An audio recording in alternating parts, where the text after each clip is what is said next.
Good morning, Bay Park kids. My name is Derek Reid and I'm your host for this morning's show. We have an exciting program lined up for you in which we'll learn how God is the creator. We're going to visit the bottom of the ocean, see a sunrise over a lake, watch a thunderstorm at night, admire the majesty of horses on the plains, and wonder at the soaring hawk in the woods. But first, I want to tell you about a man in the Bible named Job. Job was going through some really hard times.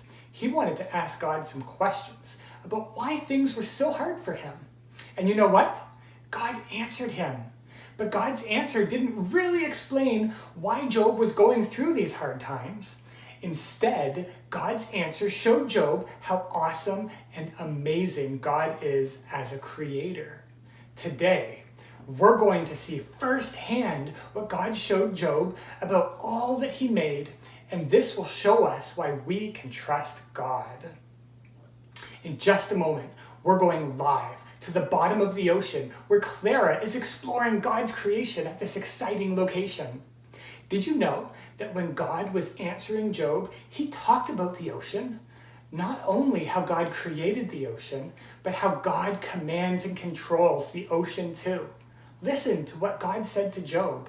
This is from the Bible, in the book of Job, chapter 8, verses 8 to 11. Who kept the sea inside its boundaries, as it burst from the womb, and as I clothed it with clouds and wrapped it in thick darkness? For I locked it behind barred gates, limiting its shores. I said, "This far and no farther will you come. Here your proud waves must stop." Now, let's go to Clara at the bottom of the ocean. Clara, what can you tell us about? I can tell you that oceans are huge.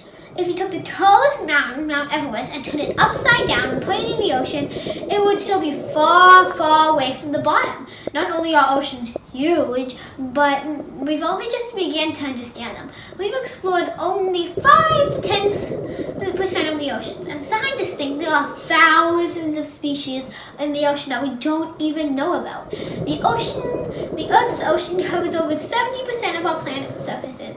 Not only that, but a majority of the life on Earth is aquatic. That means that those animals and organisms live in the water. One last interesting fact about the ocean: it contains the largest living structure in the world. It's called the Great Barrier Reef, and it's located just off the coast of Australia. It's over 2,000 kilometers long, which means it's so big it can be seen from space. Thanks, Clara, for telling us about it. Have fun down there and keep your eye out for sharks. Okay, I will. Bye. Wasn't that something? Clara really knows how to dive into an investigation. Next, we have Beth down by the lake where the sun is about to rise. This ties in perfectly with the next set of verses from Job 8. In these verses, God is telling Job about the light from the sun and a morning dawn.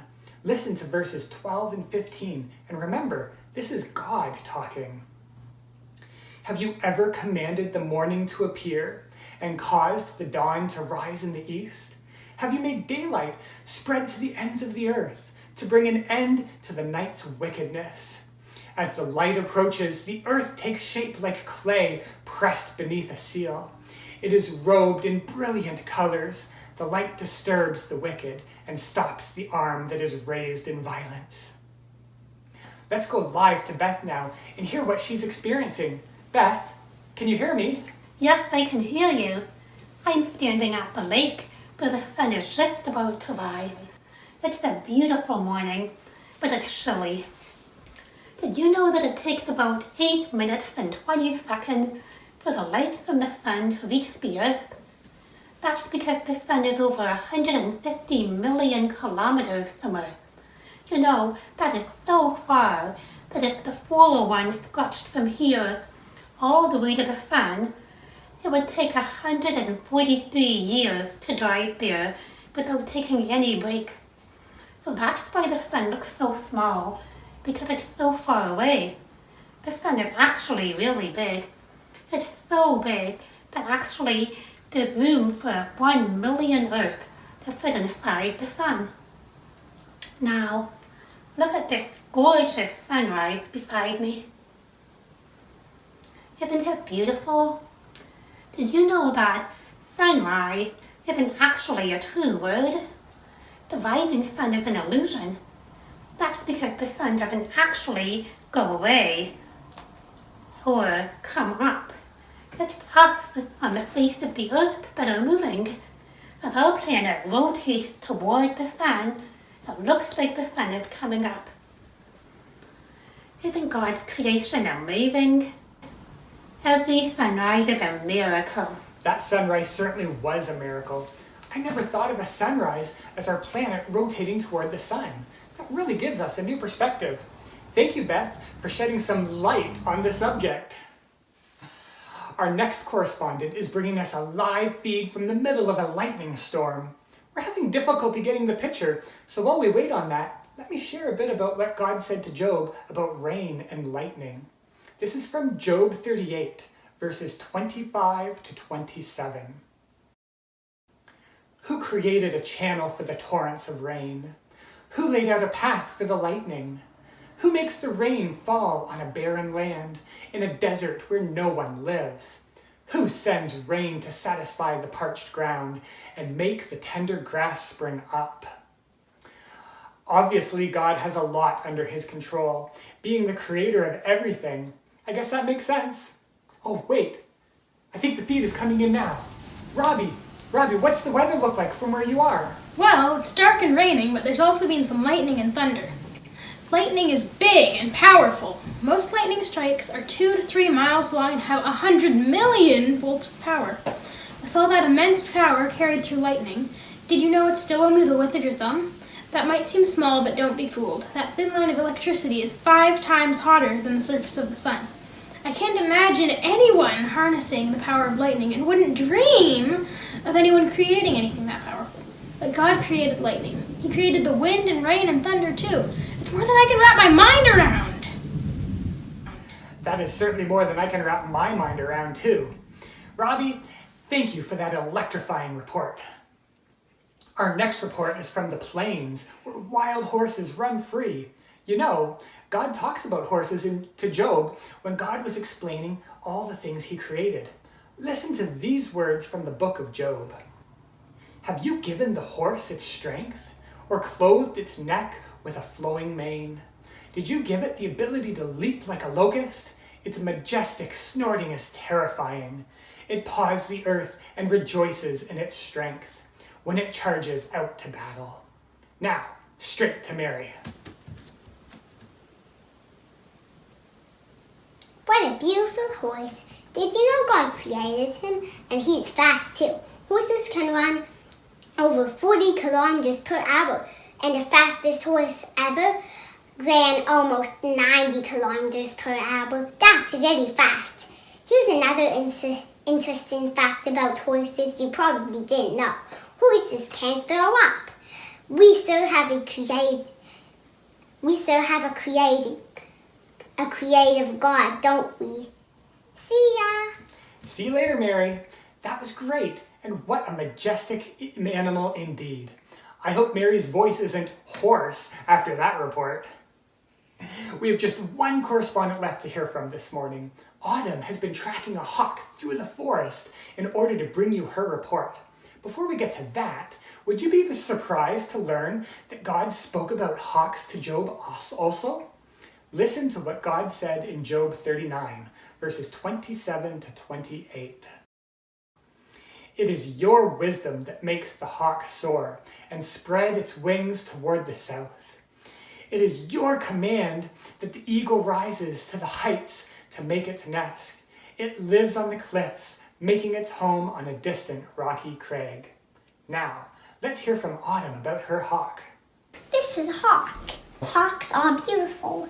They can soar in the air. They can fly without flapping their wings. One time a hawk flew for a whole hour, but it only flapped its wings for 2 minutes. I love hawks. Thank you, Autumn, for that report. I hope you weren't winging it. Well, I'm astounded. God has made all of these impressive and powerful things, from the ocean to the sunrise to lightning. He made the horses and the hawks. and all living creatures. God certainly is an incredible creator. He made our whole world and everything in it. Even the things people made are made of the things God created. No one but God can create something out of nothing. After Job heard all that God had to say, he was amazed by God too. He couldn't think of anything else to say to God because he was so amazed by how God created everything and cares for his creation. Now, we may not be able to create as well as God, but here's something amazing about the role God gave us when it comes to his creation. Listen to this from Psalm 8, verses 3 to 8. When I look at the night sky and see the works of your fingers, the moon and the stars you set in place, what are mere mortals that you should think about them, human beings that you should care for them? Yet you made them only a little lower than God and crowned them with glory and honor. You gave them charge of everything you made, putting all things under their authority. The flocks and the herds and all the wild animals, the birds in the sky and the fish in the sea and everything that swims the ocean currents. O Lord, our Lord, your majestic name fills the earth. God is the creator. He made you and me, and he wants to partner with us to take care of his creation. What an incredible opportunity and responsibility we have. I want everyone at home to think about one thing you can do to take care of God's creation. Why not discuss it at lunch today? So, that's it for today's show. I'd like to leave you with this last thought. God is the creator, unmatched by anyone else. We can make things out of what we have around us, but we can't make something out of nothing like God can. What we can do is honor God's creation by taking good care of it. Thank you for joining us this morning. I'm Derek Reid. Have a great day.